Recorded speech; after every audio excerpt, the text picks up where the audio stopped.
But I'm asking you, you wake up early in the morning, you get yourself dead. How can you feel? You wake early up in the morning, you get yourself, you are dead. How can you feel? Good evening, everyone. My name is Mazes. Okay, we are not yet all dead, but we are still alive. So, not good morning, good evening. I'm starting this on a lighter note. So, breaking news, as many of you know, not Steve, Speed Darlington, aka Api Mama, has been finally released from police custody. You all know him, Akbinwa Mama, aka by his stage name, Speed Darlington, who was arrested as a result of not a petition, but an inducement by the musical star Burna Boy, whom Akbe sang. Initially, when he was released, he sang this song they're going to listen EFCC, to. they give bed. DSS, they give food. I don't survive ground zero. What can you do to me next? My tribe's bigger than yours. Who go book you now? Nepe we loco. Eto krela. If I go missing, now you. If you go missing, no be me. I'm not gang affiliated. You the one who claiming them. Clear conscience, fears no accusation. The way you then jump, the rain got me thinking. Banga. EFCC, they give bed. Scratch that. Anyway, so that's the song. Um, he made some innuendos and insinuations. When P Diddy was arrested, and Burna Boy had once won Grammy, so he made insinuations that Grammy was as a result of doses of oil being used, and that didn't sit well with Burna Boy, and Burna Boy had to, in Nigerian way, when big men, quote unquote, people with cash, when they fight, so Burna Boy had to use the police to try to suppress him, and this guy actually opened a shop on top of Burna Boy's head. He went to America. I believe he's also an American citizen. And when he went to America, he started making videos, throwing oil here and there. And eventually, when he came back, he also started, making comments. And he was picked, I believe, where he was performing somewhere in the East. So after that, the rest is history. The good thing is that Speed Darlington, as he is known, is now released, and the photo that we see trending is the photo that he took when he came out from police detention. And that marks exactly 2 months after he was arrested. Now, what do we have to say here? We have made this very clear before. When you feel that someone has defamed you, we still think that it's right and tried for you to do the right thing, which is write a petition and because this is a civil matter. This is a civil matter. So write a petition and let these be investigated and let, the law take its course. Just like in the case of Dero Farotimi, when everybody came out for Dero Farotimi, it was also the same thing. If Afe Babalola, felt that Dele, what he wrote in his book, defamed him, I mean, he knows that. He's filed a case against him, and the court, he should be summoned, and he comes to court to defend himself. If the court finds him guilty, voila, so be it. Then let the legal process be followed and let the individual face the music. No one is saying that neither Speed Darlington or Dele Farotimi has the right to defame the other. That's not the issue here. But sometimes, the way things work in Nigeria, that by the way the Nigerian police would act as a result of the person involved or an inducement allegedly given to them, they will make a mess of the case that even someone who is guilty will appear innocent in the eyes of the public, and that has become a reoccurring decimal. Obviously, good thing is that Akpi is finally out, and my advice to him is now that you're finally out, better stay out of more trouble. Notice that Akpi, who normally shaves, has now grown beard. Actually, the beard looks good on him, and I would say, Akpi, young man Akpi, welcome to the bearded gang. You know, welcome to the bearded gang. By tomorrow, I know he will get. If not this night, he will get back to Instagram and start making his trouble. I mean, sometimes his live stream is full of comedy. You know, for it's sometimes if I want to laugh, I just watch some of his videos. Um, it feels like when you listen to Odumeje in his church. Anyway, that's where we are. Let's close this segment with Wike singing for us. Wike. Ancient of days, Lord as you are. Anyway, so Wike has sung for us that as old as he is, he's now beginning to be ancient and modern. So, people, Akbi finally released after 2 months. EFCC officer's death. There is, like I said before, yesterday, there is this argument that ensued, and I believe because many of us intervened online to move the argument away from the ethnic dimension, as I highlighted yesterday, that this was taken. I think even the very dark man eventually also, lent his voice, and I think it was wrong for anyone to deny the death. It was an unfortunate death, but also you have to look at it from the angle that assuming that someone knocks at your door, what happens? Now, the young man, Enibe, who is also a legal practitioner, he was in the studios of Arise TV earlier, and, earlier in the day, and they had this conversation. And in this conversation, you can perfectly see his postulation. However, he appeared to have been blaming EFCC. But when Rufai Oseni pinned him down to say, "What do you expect EFCC would have done?" Sadly, in my view, he appeared not to have a way out on that. I'm saying this death possibly could have been prevented. How? Because apart from this case, we have seen cases where let's focus on this one. How? Okay. They EFCC stated, yes, they went to the man's door and all of that. They got in. If the police say, we are police officers, we are here. A law-abiding citizen say, okay, this is myself, I submit myself. Well, what Rufai Oseni just said now. EFCC, open the door. A law-abiding citizen would normally open the door. That's correct. However, you know that EFCC very unlikely to say, a law-abiding citizen, are you there? No. They would either knock down your wall, your window, or your door, right? Recall one time when they wanted to arrest Okorocha. Again, in that one, I blamed Rochas Okorocha. But they had to break some certain areas to the point that they had to scale through the POP, the ceiling of the house. I mean, that was like armed robbers, actually. Which, because Okorocha knew that these were the people, one would have thought, wow, if I'm innocent, what I would have done is, oh, gentlemen, welcome. How are you guys doing? Oh, you want me? Okay.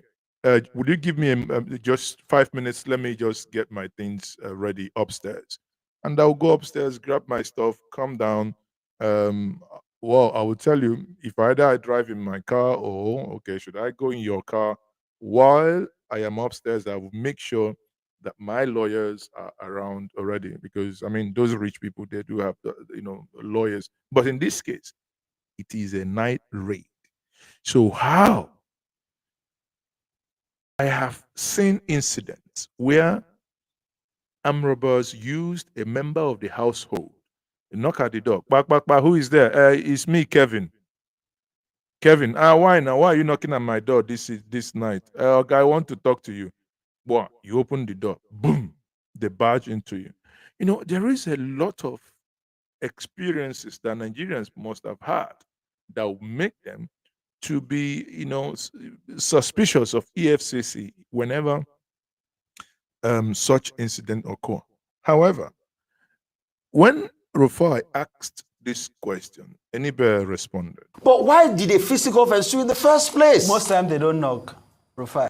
You see, as I just said now, Enibe is saying that most times the EFCC, they do not actually knock. It means that they tear down, they don't knock. If they knock in this case, it would have been an exception. That's not the rule. So you said That's not what I am used to. Have you heard the other man's side to know that they didn't knock in this case? Well, there is no other man to give his side now because they have no. Because there is a case of murder, no one is talking to him. He's been, he has no story to tell, actually. Now, the story from henceforth is going to be only one side. It's because this is one part of the story. Well, that will mean that we should take what they are saying with a pinch of salt. So, have you heard the other man's side? I'm saying, that's why I'm saying, I started by saying that my issue with the statement is not even the content. I'm saying that the content is not sufficient. Because if we are going to make these conclusions, they should give us more. Because someone has died. Yes. That does not stop prosecution in court. And I'm saying going forward, should EFCC have information that house number 128 on so and so street, that there is an internet fraudster is there, so and they should go there and then ransack everywhere? How about cases where they go to hotels? No, I'm not exonerating. And assault guests. I'm saying that so what should they have done in this case? What they should have done, if you have information, because in fairness to the EFCC, sometimes their problem is that they believe that if they don't use this crude method, they will not be able to recover evidence. Well, okay. In fairness to them. We need to go now. But I'm saying that going forward, there has to be reform. There has to be confidence and trust building. What should they have done in this case? What should they have done? Yes. Even on the basis of the statement, they claim they arrested 37 people. No, what should they have done in this case? How should they have approached this particular case? Obtain a warrant, well, we need go to the house, approach the person, and allow the person to open the door. If he refuses to, you have the right to break it. Anyway, we need to go. Just in less than 30 seconds. Will you agree that the EFCC, since its establishment, has been, more or less, a force for good in this society? EFCC... Because you seem to be concentrating on, they go to houses, they go to this and that, EFCC is good. EFCC should not be abolished. That was why I castigated those governors who were ridiculously asking for the EFCC to be, not to exist. However, I'm going to make one final recommendation. Quickly, please. Let the executive secretary, if he's listening to me, let him set up a special task force in his office where Nigerians that have grievances can report directly to, just like we have with the police, rapid response. Only recently he fired some of the officers. He needs to set up a task force where if you have grievances, you can report. As I speak to you today, I'm not aware that any exists. So if you submit a petition and they don't attend to, or you suspect the officials have collected money, which channel do you make a complaint to? Okay, let him set that up today, okay, so that Nigerians will begin to, that confidence building process can start. Anyway, Aniba, you cannot be squeezing that much out of him because you know for sure that is very, very unlikely to happen. Very, very unlikely. It's very, very unlikely. I mean, it's near an impossibility for the EFCC to set up that task force because even if they do, the police complain. I mean, you complain, and so what? What happens? Sometimes it's only on certain occasions where people have something have really gone so much viral on Twitter. That's when you see the police complaint unit, that's the CPU, says PUC on Twitter, they begin to act.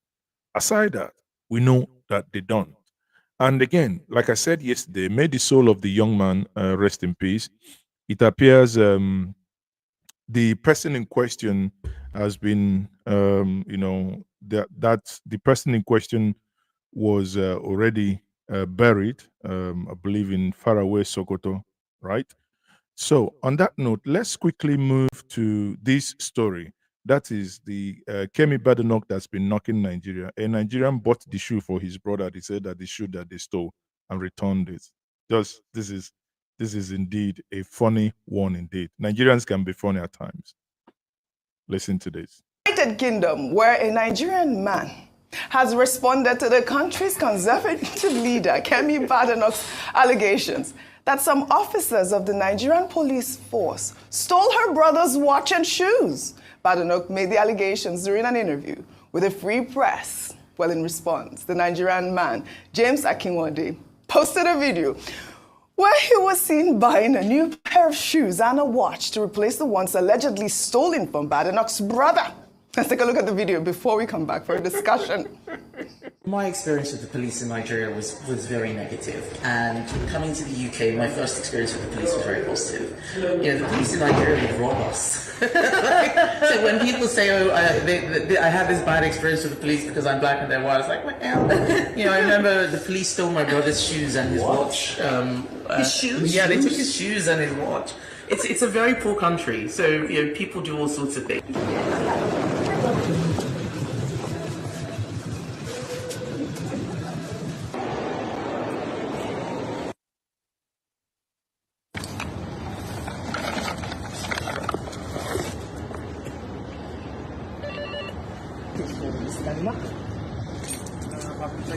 Yeah, this is the shoes.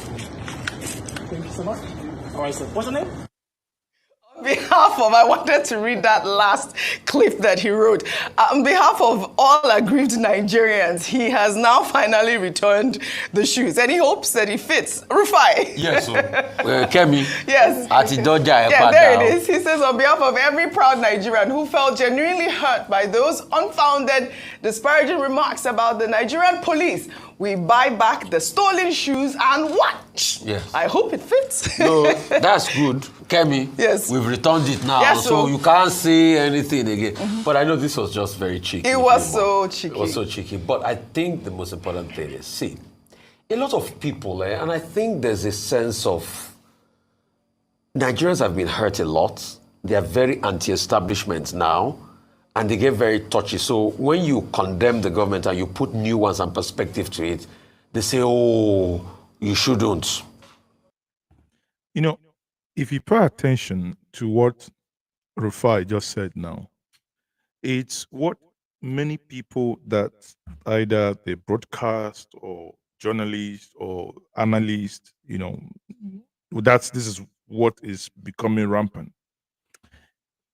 Sadly, I must say this, that Nigerians, you know, I remember during the university days, they say you do an analysis. You know, when you okay, let's say in politics, you know, they say you do a comparative analysis. A comparative analysis means you compare two things. You take the good side, you also bring out the bad side, you know, you basically, but sadly, that what you see in the Nigerian media space, especially the social media space, is one direction. Something happens. If you're not condemning or if you're not supporting, they say, this one is being politically correct. The nuance of analysis and interpretation and trying to dive deeper is what is sadly missing. In this case of Kemi, I highlighted it yesterday. And when I read out actually comment, and when Rufai said this, I laughed because he actually confirmed from the comments some of you dropped yesterday. Are you saying that what she's saying is not true? No. What Kemi said about Nigerian police and what she's talking about Nigerian government is 1,000,000% correct. But in analyzing this, one says she keeps picking up Nigerian issue on things that are not relevant to the subject matter. But some of us, our brain will not carry to the point of using that conjunct but. You just say, oh, he says he's supporting Kemi, and because they are one Nigerian is you're supporting Kemi. I say, I mean, what's wrong with our head? Someone says, this thing is this way, however, or but. So we must begin to get, let me take that part that Rufai said. That's I was actually, waiting for him to get to that point. Let me take that part again. They are very anti-establishment now, and they get very touchy. So when you condemn the government and you put nuance and perspective to it, they say, oh, you shouldn't. The thing with Kemi, we are not saying that what Kemi is talking about is not happening. Exactly. A lot of people, you see, trying to make a nuanced analysis in Nigeria is very difficult because people only hear one thing. How did I know? Go to a newspaper shop. You see, people just pick the headline. There used to be some people in the Badenoch, Baba Kasagba, and they run with that headline. What we are saying is, Kemi here in this regard is playing a game. Exactly. Because there's no nation in the world that do not have those things. The UK too has their. Listen, and she's playing a game using Nigeria to play this game. That's the thing. Just like someone trying to create, and listen, the way she's talking about it now, by at every point in time, it's just like many of us that worked on international setting that have probably you'll be the only black person in your company or so. It's just like when you throw the ethnic card. And now at every point in time, oh, you throw that ethnic card. Is it because, if you make mistake, for instance, and they want to query you, oh, is it because I'm black? Oh, is it because of this? At some point, it will begin to irritate, even when you when you're saying appear to be correct, but deal with the matter, not necessarily every time, oh, in Nigeria, if they didn't steal your brother's shoe, it's just that the Nigeria ran down your family economy that eventually you ran away with £100. Oh, that's this happened. Oh, that's the other one. People still did that country. They never die, right? Nigeria is not given the vibe, given the things that after so many years that many people expected it to give. However, concentrate on running your, winning the next election, taking over from Labour Party, knocking Nigeria at every slightest distance. It's not, I don't know how many Nigerians that are in England that may determine that your vote.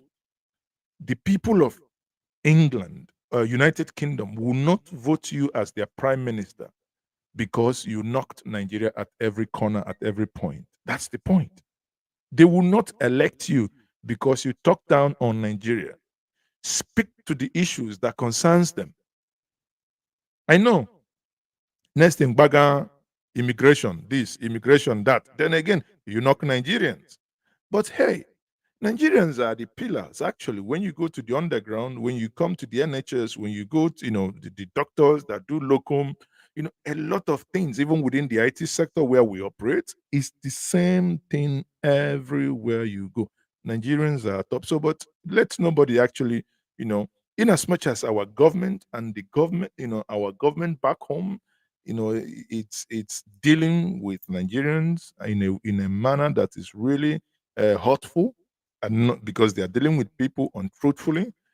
In as much as that is happening, it's not in any way, shape, or form now an excuse that something is flying past you, bagam, you knock it down. It is Nigeria. Bagam, you knock it down. I beg.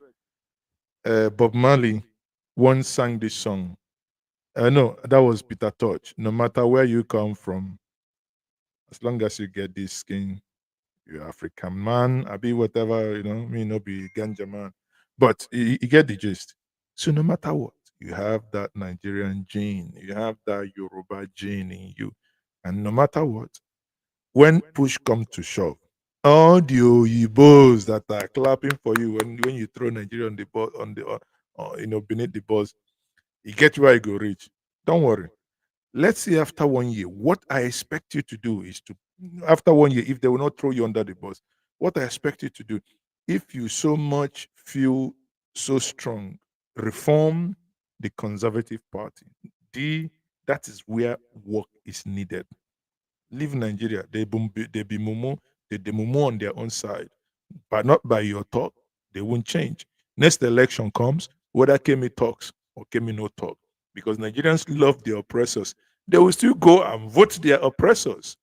Yeah, and even they would even if when the oppressors rig themselves in, rather than for them to come together and say no, we didn't vote you, say leave them now, only 4 years.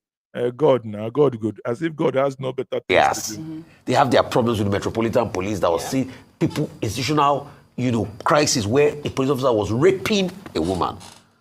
But she now deliberately focusing on that game, denigrating Nigeria deliberately to be able to make Britain look at the moral beacon of. That's what I have a problem with. Right. And that's why when you see that she was asked a question on the Metropolitan Police, she was not even asked about Nigerian police before she answered and said, so it's the game. So, but now, in the cheeky mood of comedy, we have returned the shoe and everything. I'm sure Kem is not probably going to take the shoe. No, I mean, it's just cheeky. It was the goal. One second, quickly on the second. It's a big statement. Yes. It won't take away the experience she had, because you can buy the shoes or replace the shoes. Yes. But what her brother felt in the hands of the Nigerian police cannot be eroded. But absolutely what you said, Rufai, I think it's just the fact that the intention, the motive is not because she loves Nigeria, is trying to. People keep saying, oh, she's telling Nigerian leaders what's the problem. No, she's not. She doesn't care about that. Yeah. She's pursuing her personal political, goals. Yeah, I thought it was quite cheeky. I laughed wait. so much. Yeah. One, what Mr. James Akinwande is pushing across is that, look, Nigerians considered Mrs. Badenoch bad enough. So he said, look, you've been bad enough. So your cry is about shoe and wristwatch. Take it back to your brother. Yeah. Well, we don't know whether, the brother will still be able to make use of those things. That's number one. Number two is the talent of Nigerians for comedy. Mm-hmm. We try to make a joke out of everything.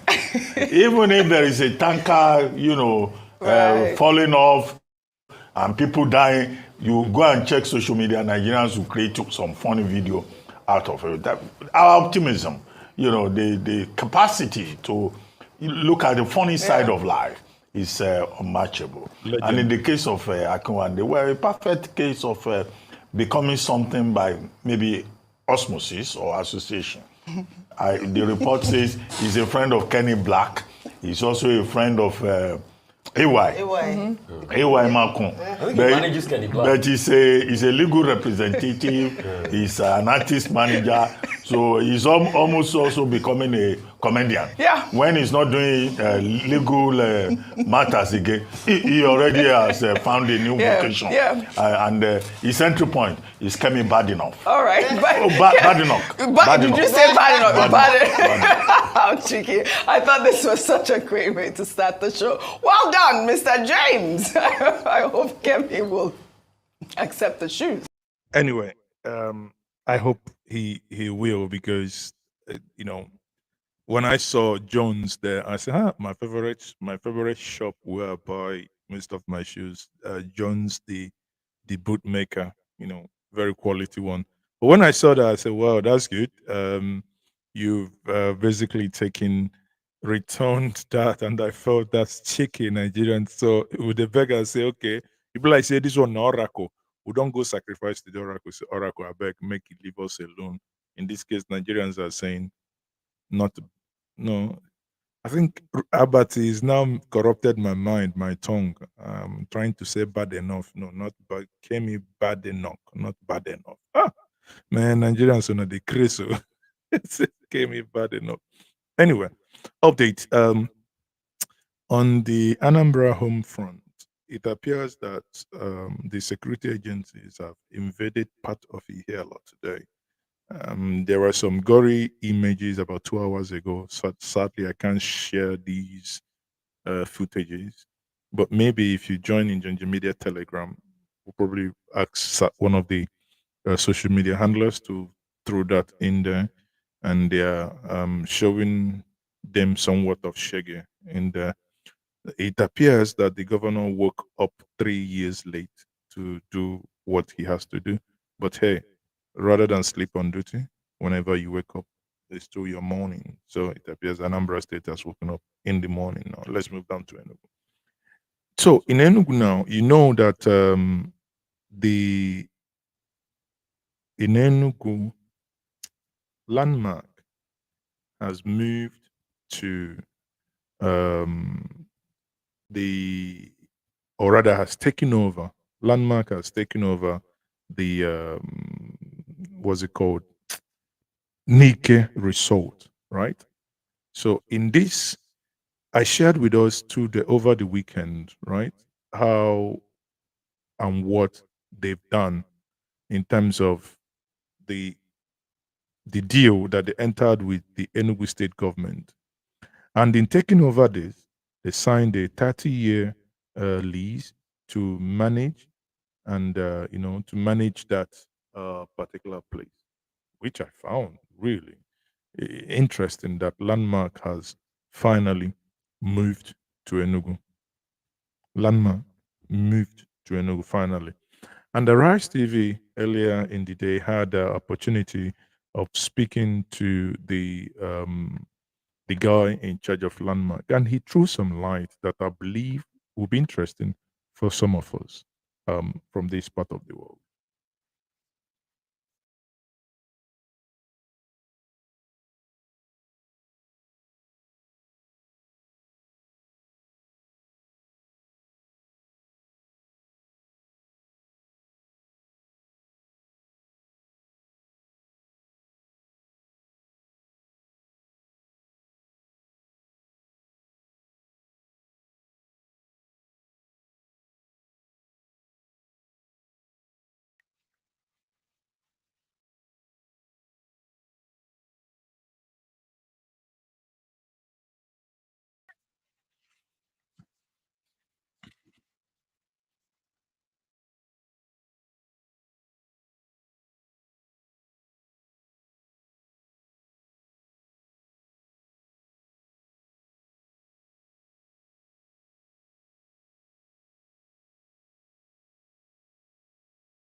So when you look at this and you understand that Landmark, for instance, has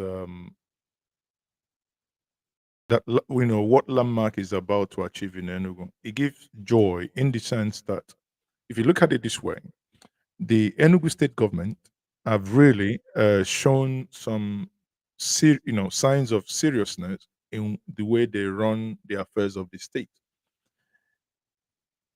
If you understand that this is a state that is trying to emulate what Akwa Ibom has, and there is in the next, because I'm subscribed to the aviation magazine, it's a paid services, the CH Aviation.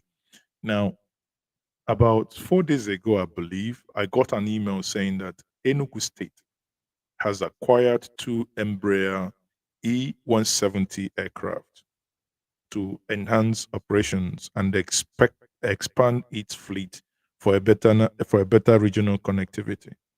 Now, why am I bringing this up? If Enugu State they said they will acquire four aircraft, but if they are starting with the Embraer E170X, if they are started with two, let's say maybe I don't know if they will go through the route of Bombardier or they will acquire more Embraer, but I believe for commercial purposes they might stick with Embraers, right? So if they acquire four for regional and they start operating within the within the Nigerian space, if when pending when they get the authorization. If with this, what Landmark is doing, if the federal government, which I believe is possible because Festus Keyamo has proven, uh, in my view, has proven probably to be the best aviation minister Nigeria has seen in recent time.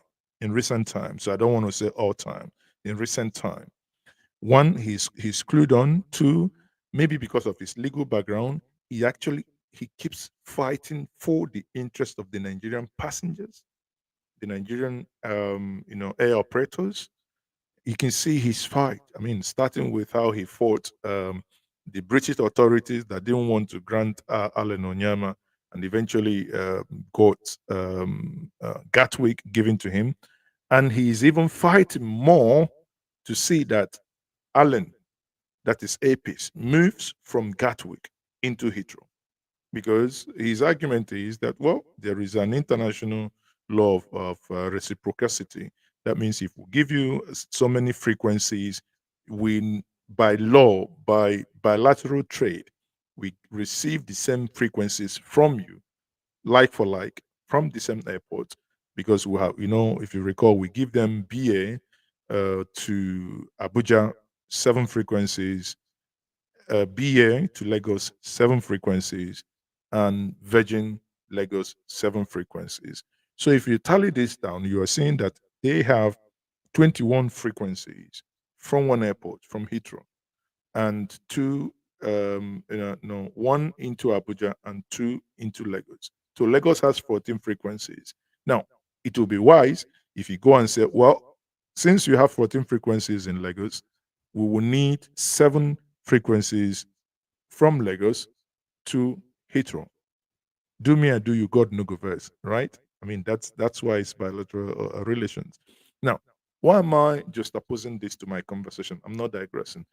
If Enugu State eventually has an airline, takes over the international terminal from the federal government and completes it, and goes into some sort of investment recovery with the federal government, I don't know, 25, 30 years, whatever it is, and manages it properly, like Akwebon does, you will see frequencies and traffic go into Enugu. Then give it 2 years. If Landmark delivers on promise, and there is no reason not to believe that they will deliver, having seen in what they've done in Lagos. Many people didn't know that Landmark existed in Lagos until the issue of Coastal Highway came, and people who haven't really been there began to see, oh, this massive infrastructure, this level of investment is actually here. Now, part of that cake, not the entire cake, is now moving down southeast. That's what it should be, because not only if you ask me, after southeast they should go somewhere either north central, or I don't know where they have waterfront, or even Bauchi, Zungeru, or wherever, where you have all these game reserves, who can actually develop it very well.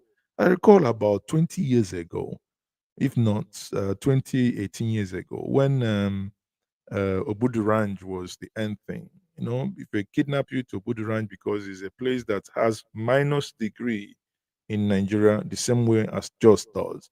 If they kidnap you in that place, you will never believe that you are in Nigeria. It's a different planet. You feels like you are in the Alpines or in the border of Swiss and Germany, somewhere within the Austrian border.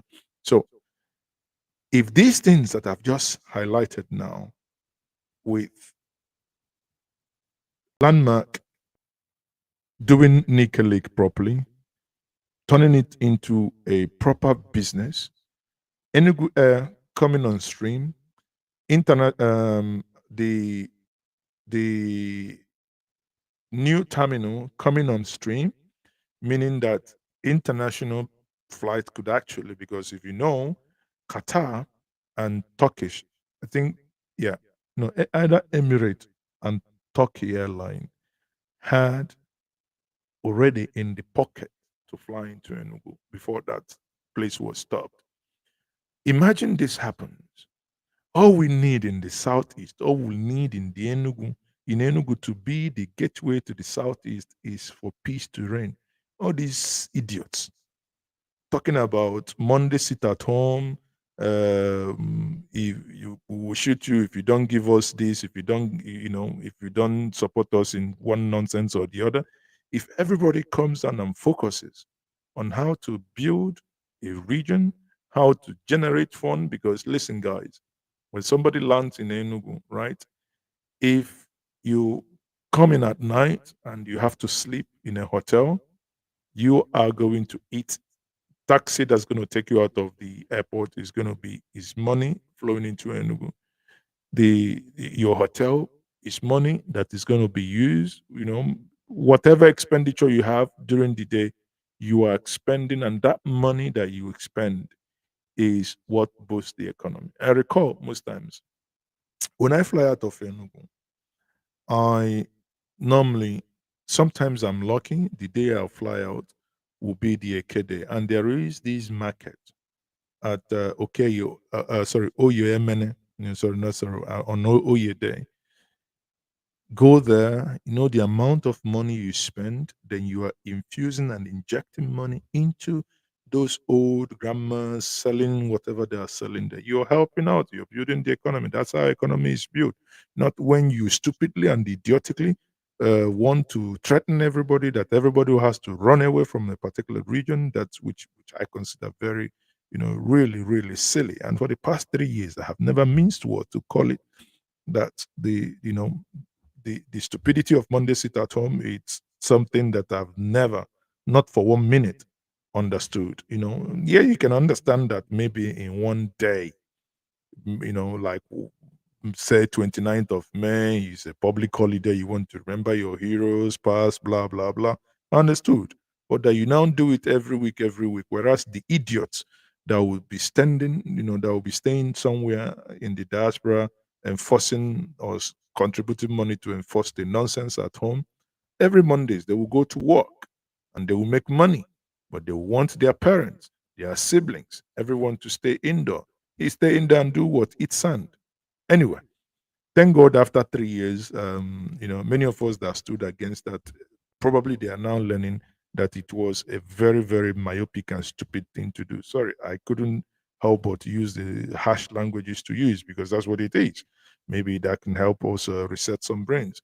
But having said that, if you understand this, you would understand that the move by Landmark should be something of joy to those who understand that if these building blocks are stacked right and guided to the right direction, give it you know 2 3 years, you see the manifestation, and you can see the greater effect, not only in Enugu State, but all the adjoining cities and all the adjoining states.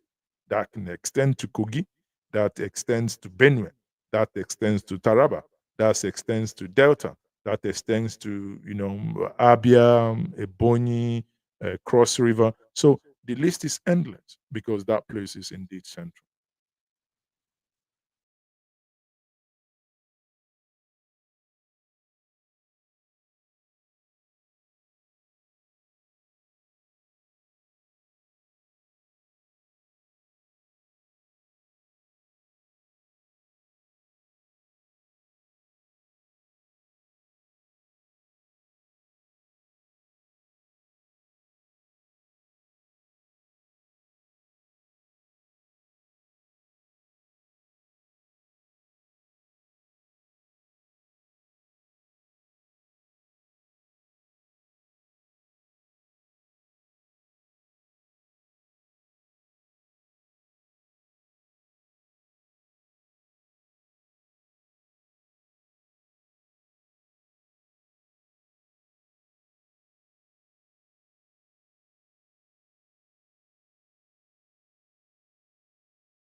Oh, some of you are saying there is no audio.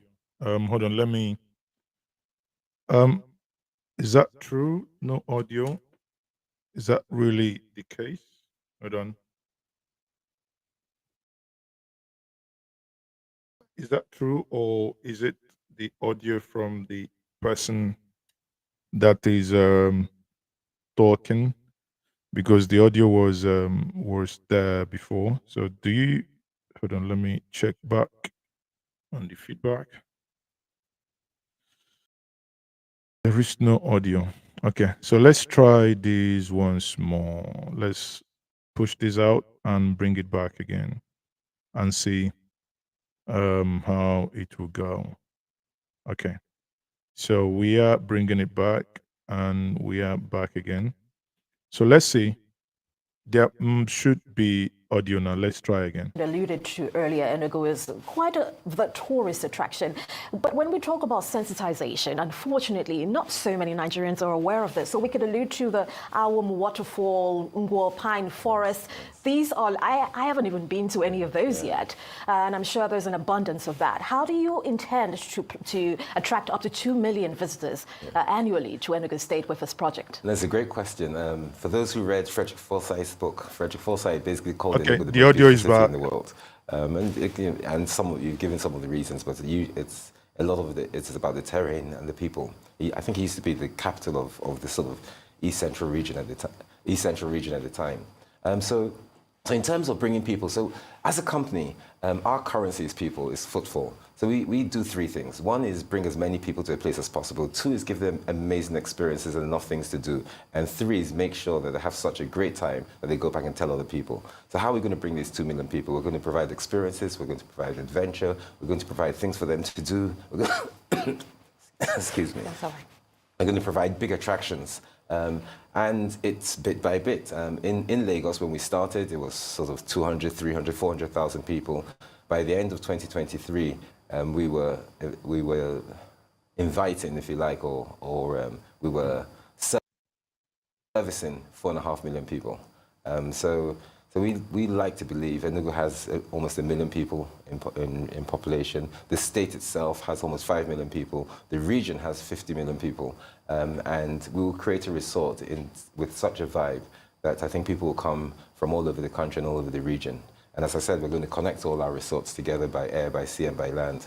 So we'll do it. So you're going to be looking at, let's say, experiential planned tours and things like that for those that will be visiting and getting the first experience, which will, of course, sell itself then because there's a lot of potential. No, absolutely. Right. But talking about potential, we can't talk about that without looking at employment opportunities. Let's get a little more granular about the numbers. scope Let's of hear this the project numbers. in relation Let's to hear the employment. numbers. Yeah, so this is one of the things we do, and I'll say there are three key things, and impact is one of them. And when you talk about impact, employment is probably right at the top of the list of impact. In terms of employment, so even in Lagos, we created employment for 4,500 people. I love Monday.com. Wow. Monday.com. 4,500 people in Lagos.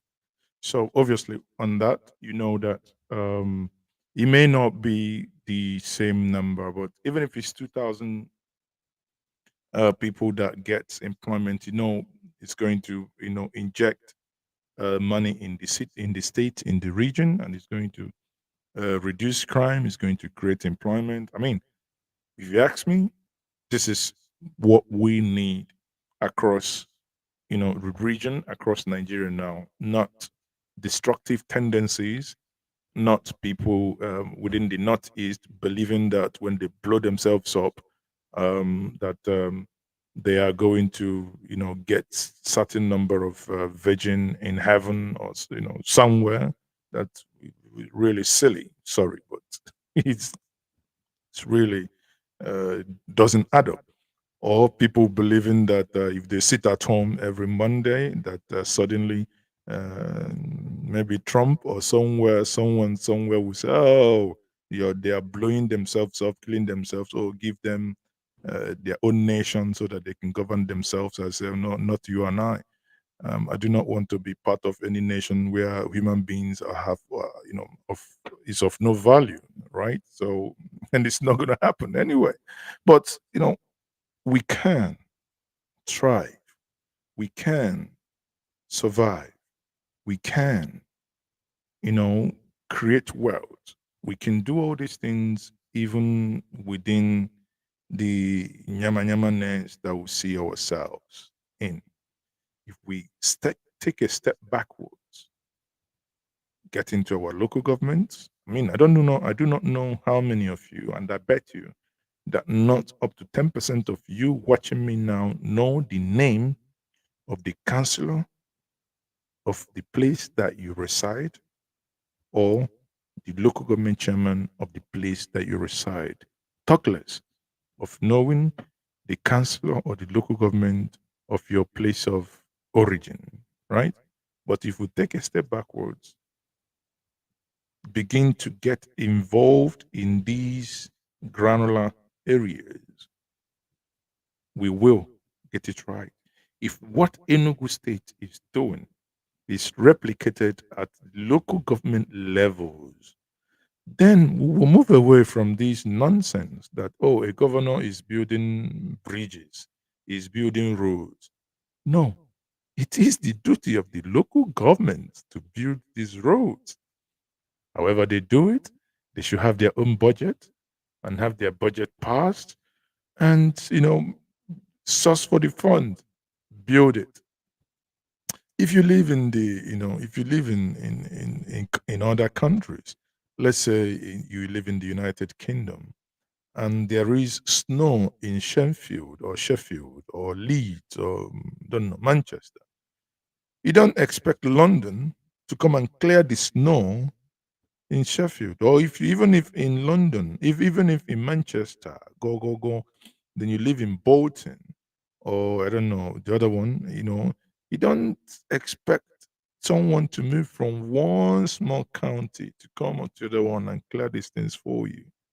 So we must, at some point, with these things coming on stream, our job as a people, collective, is to support them where we can to ensure that they succeed. Their success is our collective success because it brings calm. The day where I think say this son where they hammer me now, you don't do. I won't go and chillax. I can use keke and go there and relax and drink my white gentleman. And eat oba. No, Enugu doesn't do oba. And eat abacha with fried fish.